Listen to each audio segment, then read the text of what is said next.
voice is Shri Guru and Shri Gauranga. Om Namo Bhagavate Vasudevaya.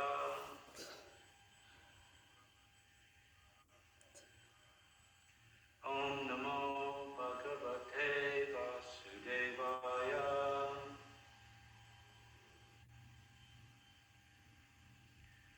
Om Namo Bhagavate Vasudevaya.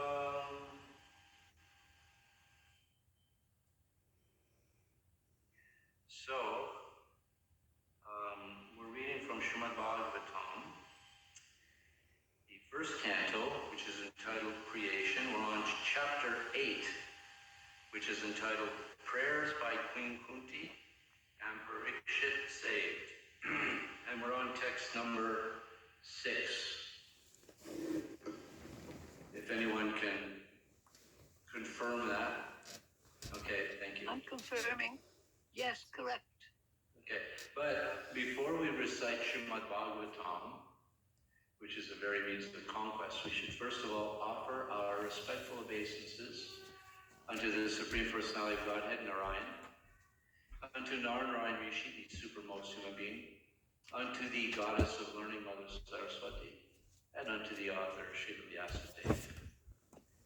Narayanam namaskritya naram chaiva narottamam devam saraswatam vyasam tato jaya udiraya shrinvatasva katha krishnam punya shravana kirtanam radyantosti yapadrani vidunoti saritsatam. Krishna, who is the super soul in the heart of the living entity, and the benefactor of the truthful devotee, cleanses the desire for material enjoyment from the heart of the devotee who's developed an urge to hear his message, which in itself is virtuous when properly heard and chanted. Nastapreshu avidreshu nityam bhagavat sevaya bhagavatir tamashloke bhaktir bhavati naishtiki. By regular attending and hearing classes on Srimad Bhagavatam, and by rendering service unto the pure devotees, all that is troublesome within the heart becomes completely destroyed, almost to nil. And loving devotional service to the Supreme Lord, who is glorified with transcendental prayers, is established as an irrevocable fact. So please repeat.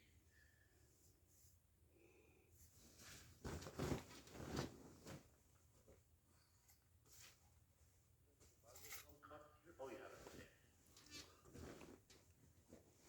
Jai Tvashvadeshatam Yajai Talash Amadedashtam. Anyone want to give a hand with the meter? Yajai Yajai Yativas Vedas Vedaistam.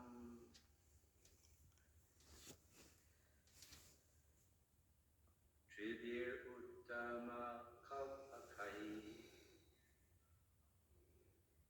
Tadyasa Pavanam Dikshu Shaktamanyo Eva Anot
Anyone online?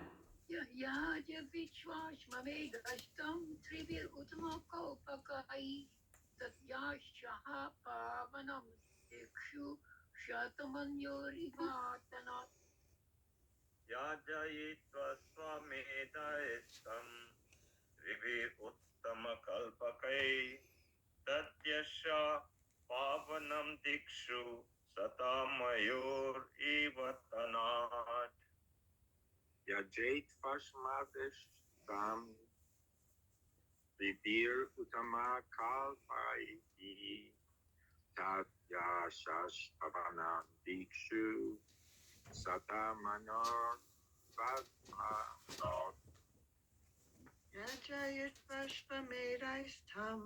Tribir Uttama Kalpakai Tadyasha Pavanam Dikshu Shatamanyor Ivatano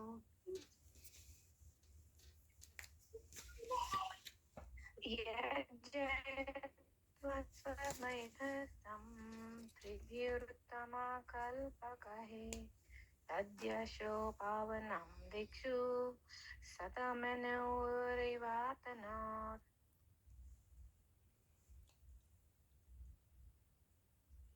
Okay. Excuse me. This is a tricky one for me. Yajayitva. Yajayitva. By performing Ashvamedha, yajna in which a horse is sacrificed. Tam, him, King Yudhisthira. Tribihi, 3. Uttama, best. Kalpakai, supplied with proper ingredients and performed by able priests. Tat, that. Yasaha, fame. Pavanam, virtuous. Dikshu, all directions. Shata manayo. Indra, who performed 100 such sacrifices. Eva, like, atanot, spread. And the translation, followed by the purport by Srila Prabhupada. Srila Prabhupada Ki Jai. Lord Sri Krishna caused 3 well-performed Ashvamedha yajnas, or sacrifices, to be conducted by Maharaj Yudhisthira, and thus caused his virtuous fame to be glorified in all directions, like that of Indra, who had performed 100 such sacrifices. Please repeat. Lord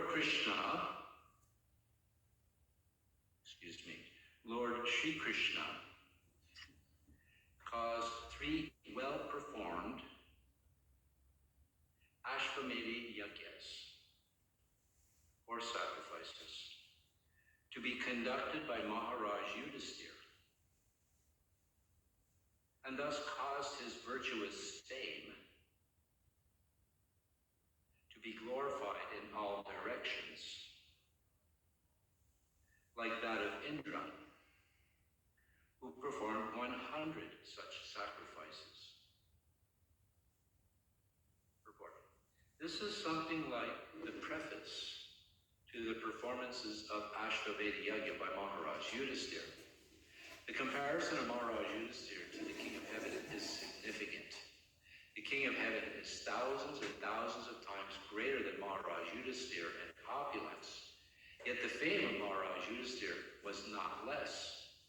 The reason is that Maharaj Yudhisthira was a pure devotee of the Lord, and by his grace, meaning the Lord, only was King Yudhisthira on the level of the King of Heaven, even though he performed only 3 yajnas, whereas the King of Heaven performed hundreds. That is the prerogative of the devotee of the Lord. is equal to everyone. But a devotee of the Lord is more glorified because he is always in touch with the All-Great. The sun rays are equally distributed, but still there are some places which are always dark. This is not due to the sun, but to the receptive power. Similarly, those who are sent, devotees of the Lord, get the full-fledged mercy of the Lord, which is always equally distributed everywhere. Om Agyanatamananda Shajananjana Shalakaya Chakshuramalatandjana Tasmai Shri Gurave Namaha. I was born in the darkness of ignorance. My eyes are being opened by the torchlight of knowledge. Due to the mercy of my spiritual master, I offer my respectful obeisances unto him. Vandeham Shri Guru, Shri Yuta, Parakamalam, Shri Guru, Vaishnavamscha. I offer my respectful obeisances unto my spiritual master and unto all Vaishnav Gurus. Shri Rupam, Shri Rupam, Sagratam, Sahagana, Raghunatham, Vitam Tam, Sajivam. I offer my obeisances unto Rupa Goswami, his older brother Sanatan, and unto the others, including Raghunath Das and Jiva Goswami. Sadvaitam, Savadutam, Parijana, Sahitam, Krishna Chaitanya Devam. Offer my obeisances unto Advaita Chariot, unto the Avaduta, Nityananda, and unto Sri Krishna Chaitanya Mahaprabhu, Sri Radha Krishna, Adansaha, Lalita, Sri Vishakavitamscha. I offer my respectful obeisances unto Radha and Krishna, and unto the Gopis, Sarvai, Vishaka, and Lalita.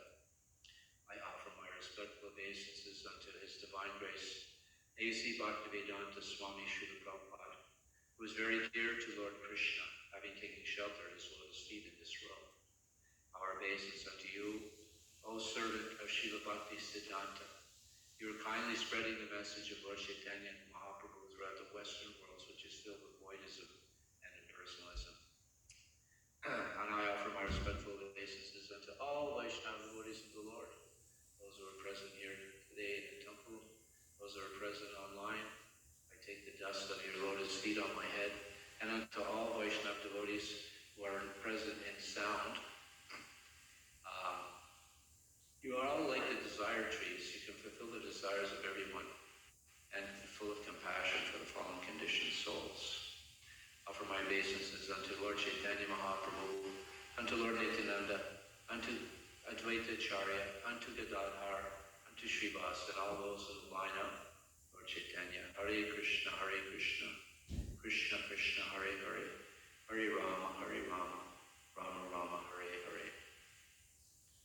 Translation again. Lord Sri Krishna caused 3 well-performed Ashwamedha Yagyas, or sacrifices, to be conducted by Maharaj Yudhisthira, and thus caused his virtuous fame to be glorified in all directions, like that of Indra, who had performed 100 such sacrifices.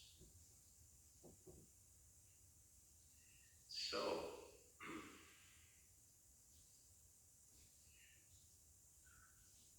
devotee of the Lord, especially a pure devotee of the Lord, becomes the most famous. This Srimad Bhagavatam, for instance, there are many episodes of devotees on the Srimad Bhagavatam, in the Srimad Bhagavatam.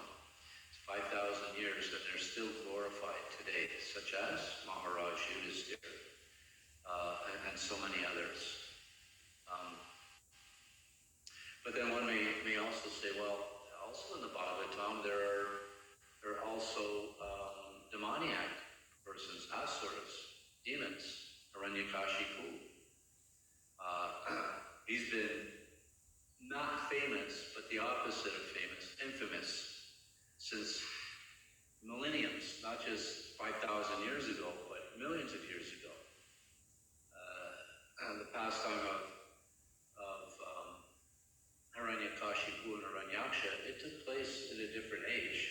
At best, Satya Yuga, and not necessarily Satya Yuga in this Dvivya Yuga. But even if it was in this Satya Yuga, it's still, as much as 3 million years ago. And so, yeah, what about Hiranyakashipu? We know about him, but it's infamy. We want to be known to be famous. And of course, who was the other personality, 3 million years plus, who was famous? Prahlad Maharaj. You can get fame as a 5-year-old boy if you're a pure devotee of the Lord. And speaking of pure devotees, we all know that His Divine Grace A.C. Bhaktivedanta Swami is a pure devotee. And he's directly empowered by Sri Krishna. Because unless one is empowered by God, he cannot spread love of God. And Srila Prabhupada is spreading this Krishna consciousness movement. To this day, he's still spreading the Krishna consciousness movement. He's working through his representatives, through the disciplic line. And every time you turn around, there's another center. It's like 800 centers now. You look at a major corporation, the one I like to look at is Air Canada. My father worked there for 40 years, and I had a good reciprocation from being the son of an employee of Air Canada, because I could fly anywhere in the world where Air Canada flew when I was a dependent, going to college and high school and even grade school. And it's a major corporation. Everybody in Canada has heard of Air Canada, but they don't have nearly 800 centers around the world. They fly to a lot of places around the world, but they don't have as many as International Society for Krishna Consciousness. And they're growing more and more and more. Some of the centers are very major, and some of them are a little bit, like smaller centers.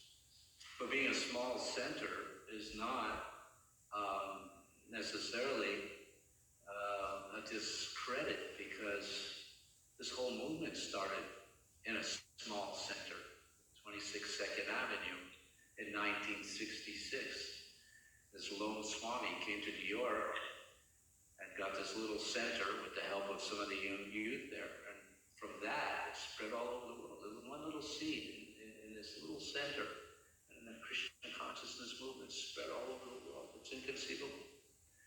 And just as Maharaj Yudhisthira, it says Krishna caused 3 well-performed Ashwamedha yajnas, which gave fame and credit to Maharaj Yudhisthira. In the same way, Krishna arranged for the planting of the seed of Krishna consciousness, the International Society in New York, to give all fame and glorification to Krishna's pure devotee. Krishna can do anything by himself, but he can do anything by himself, but he engages his devotees so they can get credit, they can get glorification. Srila Prabhupada often said, well, maybe not often, but several times said, about Bhaktivinoda Thakur. Bhaktivinoda Thakur is one of our predecessor acharyas in our disciplic line. His picture's on the altar. There's a few of the disciplic line, of our disciplic line. Bhaktivinoda Thakur is one of them. And Srila Prabhupada said, Bhaktivinoda Thakur was so powerful that he alone could have spread Krishna consciousness all over the world. But he's so kind and merciful that he left it for us. He left it for others. Even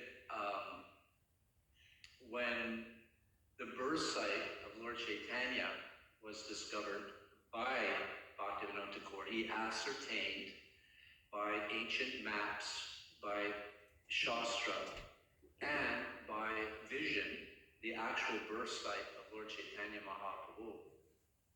So when he rediscovered the birth site of Lord Chaitanya, along with the help of Jagannath Das Babaji and Gorkashore Das Babaji, they just rediscovered the birth site of Lord Chaitanya Mahaprabhu, which was very, very, very, very significant discovery. It gives more credibility to Bhaktivinoda Thakur, but he wanted to build a temple. So he went, kind of like what we heard about this yesterday, Madhukari. He went from one person to the next, just asking for 1 rupee to help build the temple of Lord Chaitanya, which is at what is called the Yoga Pit. It's not a pit in the ground where people practice yoga. It means place, and the place where Lord Chaitanya's appearance was. So, and his point was that he's engaging as many people as possible in the service of Krishna, because even if one engages in just some small little aspect of devotional service, he gets so much benefit. As Krishna says in the Bhagavad Gita, even if one performs a little bit of devotional service, then he's protected from the most dangerous type of fear. Arjuna was a little bit concerned because Krishna is talking about engaging in devotional service. And so ideally you engage in Sarvadharma Parityajya, Mamekam Sharanam Vraja, banning everything and becoming fully engaged in devotional service. So Arjuna was a little concerned. Okay, so I engage in full devotional service, but what happens if I don't quite make it? I don't reach the goal. Well, the interesting thing about devotional service, the goal and the means to the goal are one and the same. So even if you do a little bit, whatever is there, it's permanently with you. It's never lost. And then Krishna can save you from the most dangerous situation. Whereas, if someone does not engage in any devotional service, they have no place, no real footing, don't know where their destiny is. In fact, one can be materially perfect.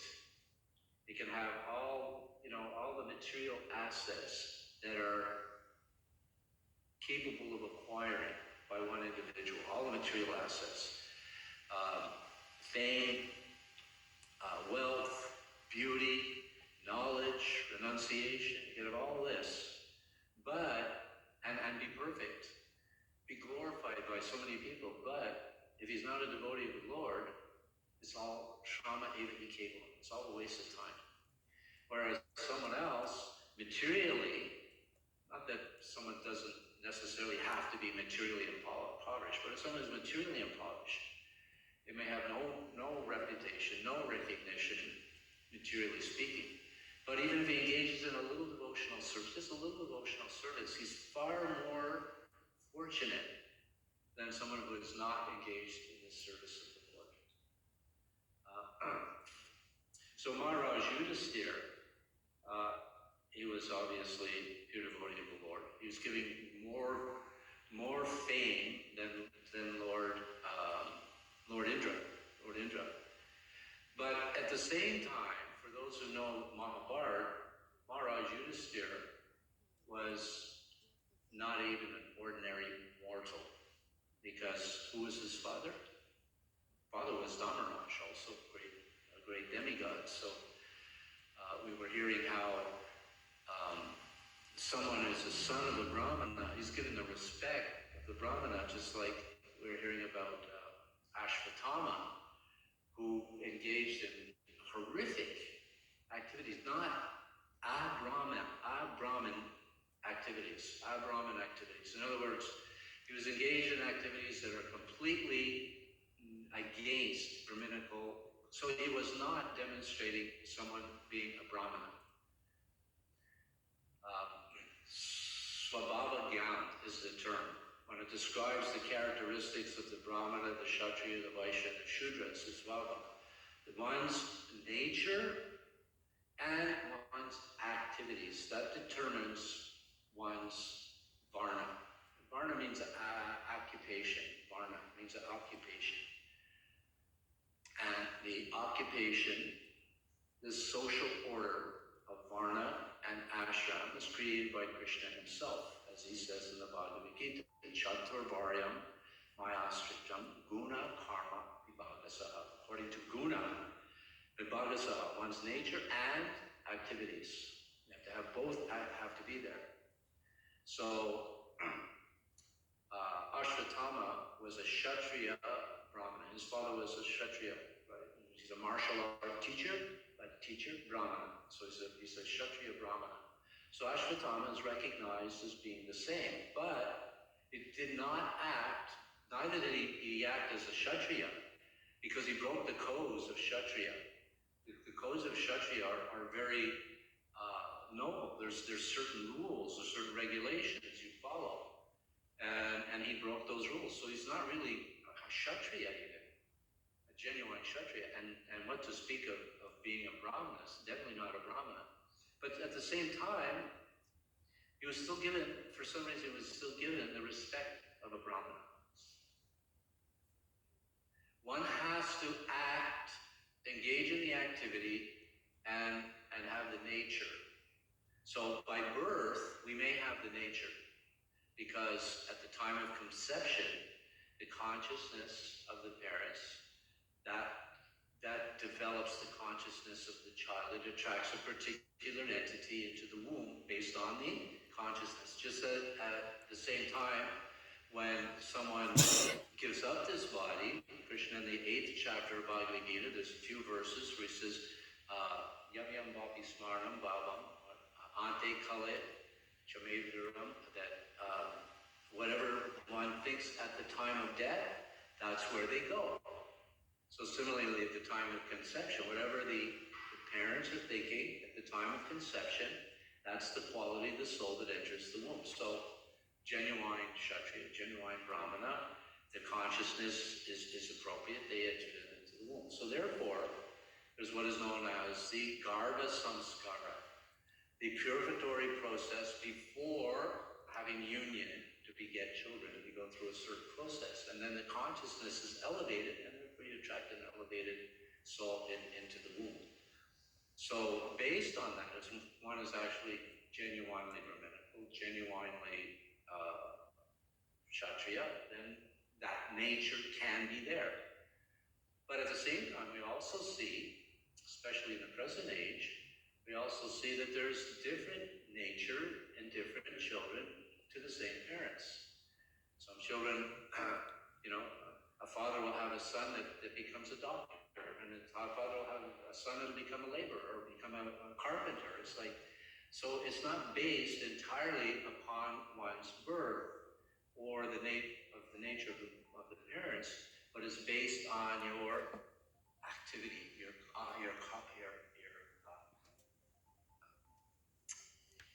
varna, right? Your occupation. And if someone is respected as a Brahmin, that's very fine. But even above a Brahmin is a Vaishnava, devotee of Krishna.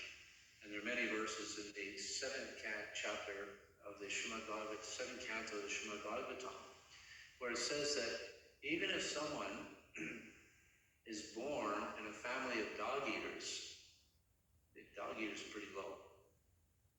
It's not as low as a cow eater. A cow eater is not even mentioned in the Bhagavatam. It's so horrific.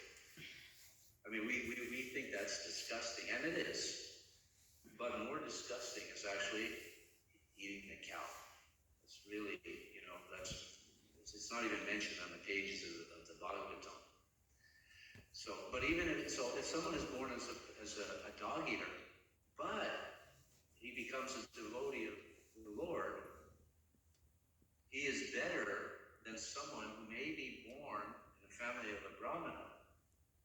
But if that Brahmana is not a devotee of the Lord, he's not as good as that person who's born into the family of dog eaters. And so, I don't really know how I got onto the Varnashram system, just kind of went that way. So, in the case of Maharaj Yudhisthira, he was born of noble birth. His father was Yamaraj. In fact, that's why he himself was called Dharmaraj, because he was the personification of righteousness. But even as the personification of righteousness, there's still the fact that the test was given to Dharmaraj or Yudhisthira. and that is during the Battle of Kurukshetra. This is when the first rules of Kshatriya, rules of war, were broken. Actually, it was even before that. When Draupadi, the wife of the Pandavas, was insulted and tried to be disrobed, that was completely inappropriate from a social, moral, and Kshatriya spirit. And there are many other examples. During the battle, when Abhimanyu, he was attacked by 5 Maharatis. Maharatis are great warriors that they can take on, 5,000 or 10,000 warriors single-handedly. That's how. So 5 Maharatis: Bhishma, Drona, Dushishan. Anyway, against one single person, that's completely breaking the code of Kshatriya warfare. So these codes of warfare were being broken. Maharaj Yudhisthira, he was given a test, and his test was, okay, they've broken so many rules of warfare, they've acted so injustice, they tried to, poison the Pandavas, burn them. It's like so many things, which is completely, what is the word? When you're afraid, you're cowardly acts. A real Kshatriya comes face to face, but they were cowardly because Duryodhana knew that nobody could beat Bhima. Bhima was so strong. When they were boys, Bhima would take on all the 100 sons of Draupadi in the water and practically drown them in play. He was so powerful. So nobody would want to take on Bhima. So they would cowardly try to get rid of the Pandavas, burning them, poisoning them, and then banishing them, cheating, and so many things. So, but Dharmaraj, Yudhisthira, was always known to do the right thing. His father was Yamaraj, and he was Dharma, the personification of proper duty. So when he was put to the test, okay, we cannot win this war unless Dronacharya is taken off the battlefield. And there's no way we can take Dronacharya. He's the martial guru of the Pandavas and the Kauravas. He's such an expert warrior in all the martial arts. He's like the Bruce Lee 5,000 years ago. Bruce Lee's like the topmost martial artist of all times. The GOAT, right? The greatest of all times. The GOAT of martial art, Bruce Lee. So Dronacharya was like that. And there's no way the Pandavas could win the battle unless Dronacharya was killed. But it's impossible to kill him. So they had to come up with a scheme. Another breach of Kshatriya spirit. And what was the scheme they came up with? Well, his son Ashvatthama, he's so attached to his son, which is generally the case. All the parents are generally attached to his son. So if Ashvatthama was killed, then Dronacharya would be devastated, and he would lose his composure. And at that time, when he loses his composure, he becomes a little bit inattentive, a little unguarded. He may put down his weapons. That's when we can eliminate him. But you can't eliminate Ashvatthama either. He's the son of Dronacharya, also one of his students, also a martial expert. So Krishna came up with a plan. He told Bhima, you say that Ashvatthama's been killed. So Bhima says, Ashvatthama's been killed, directed towards Dronacharya. But Dronacharya said, I don't believe it. My son is too good. And I won't believe it, not if Bhima, but if Yudhisthira says it, then I'll believe it, because Yudhisthira has never told a lie in his life. So Krishna tells Yudhisthira, okay, you tell him. And he says, I can't tell him the truth. It's very noble. This is a Brahminical quality. Shama Dhamma Tapaso Shantir Arjuna Mevicha. Jnana Vigyan Masti. These are the characteristics of the Brahmana. This is truth.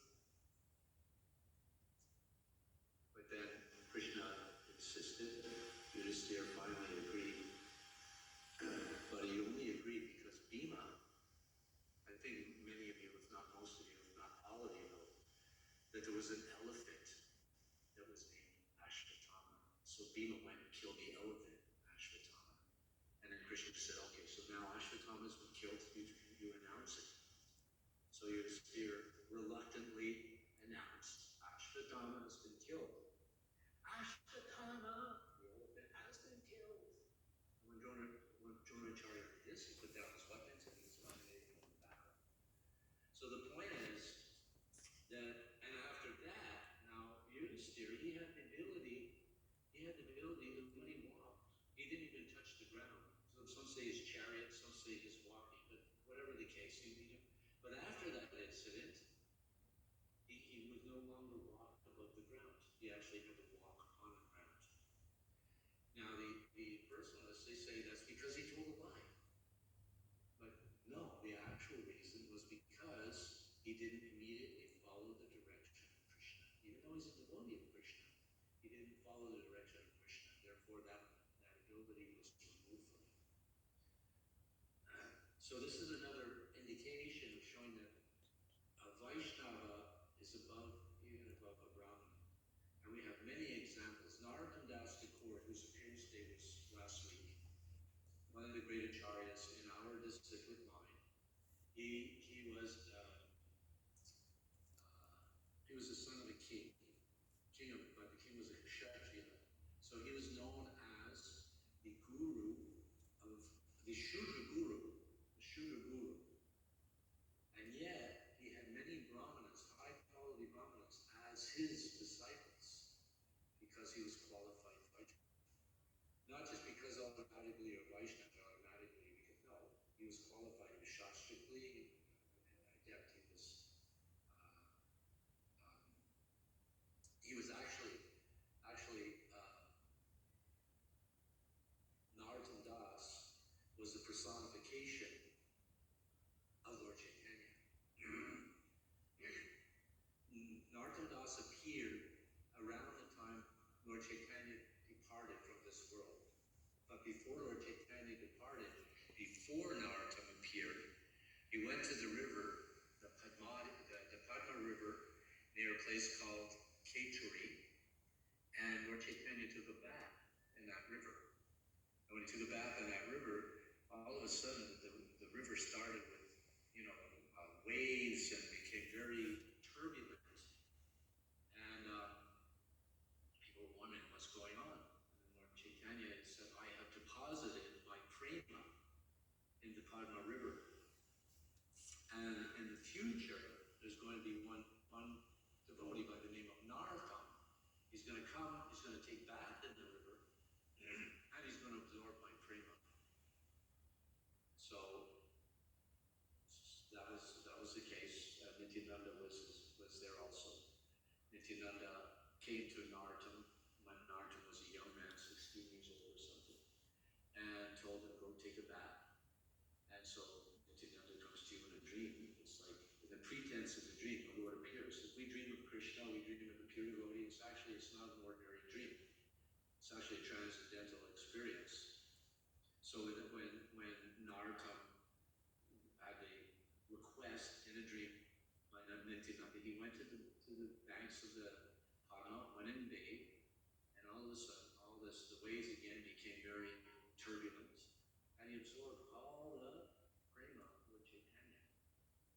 So Narottam was very exclusive in this regard. His body was darkish, his complexion, but after that, his complexion became golden, like Lord Chaitanya. People couldn't even recognize him. But he was coming basically from a Shudra, yet he became the topmost guru of the time, and many Brahmins, highly qualified Brahmins, became his disciples. The same you could say with A.C. Bhaktivedanta Swami. He attracted many qualified, but not many, because initially his disciples were coming from the West, coming from all kinds of different backgrounds. Kaloa Shudra, less than Sudra, because of our habits, and because of his potency, they became pure devotees. This is another test of somebody's qualification. How pure do they become? It's like they become a touchstone. A touchstone, you have some metal. Whatever you touch with that metal becomes gold, because gold is a pure metal. So that's like you have a special touchstone, Chintamani. Sometimes it's called what's another word for it? Yeah, whatever he said, I can't hear it. Okay, yeah. Sorcerers. Sorcerer's stone is another one. Sorcerer's stone. Yeah, whatever you touch turns to gold. So similarly, pure devotee, if he's genuine pure devotee, then he makes others pure devotees regardless. So Narottam was like, so that this is, and Srila Prabhupada, what's his background? His father was a cloth merchant by trade. Actually, it's described, his business, Prabhupada's father, Gaur Mohan, his business was devotion. But to sustain the family, he was a cloth merchant. So from one perspective, oh, he's a cloth merchant. But from another perspective, he's a pure devotee. His father was a pure devotee. His father every day was doing puja. Every day he would have not less than 4 guests every day. He would invite them to his home, like, so-called swamis, gurus, anybody that remotely resembled somebody saintly, he would invite them to the home and feed them. And he had a family of 5, and it was no burden to him, even though he was a humble cloth merchant, because each one that came, he said, I want you to please bless my son that he become a devotee of Radharani. Bless my son to become a devotee of Radharani. And so there's another example. The topmost Vaishnava, there's no question about it. He's been prophesized to spread Krishna consciousness all over the world, and he's done that, and he's continuing to do that. There's no question. But from a mundane point of view, if we're caught up in the caste system, the mundane caste system, so he's just how's that possible?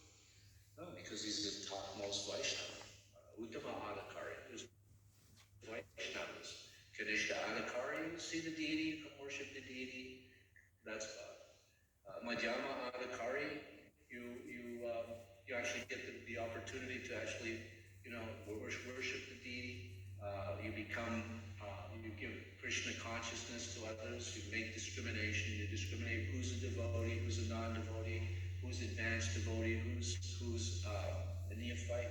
Somebody's a neophyte, you give them an association to help them along. If they're more advanced, you become their servant and serve them with humility. So this is a Madhyama, the next step. And then the Uttama Adhikari, everybody's engaged in Krishna's service, because not a blade of grass moves without Krishna's will, without his sanction, it's said. So, and how do you see that? How you see that is, it takes a good vision.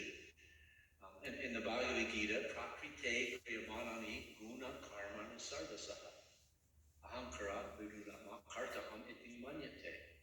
The living entity, under the influence of the false ego, thinks that he is the doer of activities. We think we're the doer, but we're not the doer. Ultimately, Krishna is the doer. But Krishna doesn't, for his pure devotee, Krishna takes direct control. But for everyone else, he has his agents, the different devatas. They do the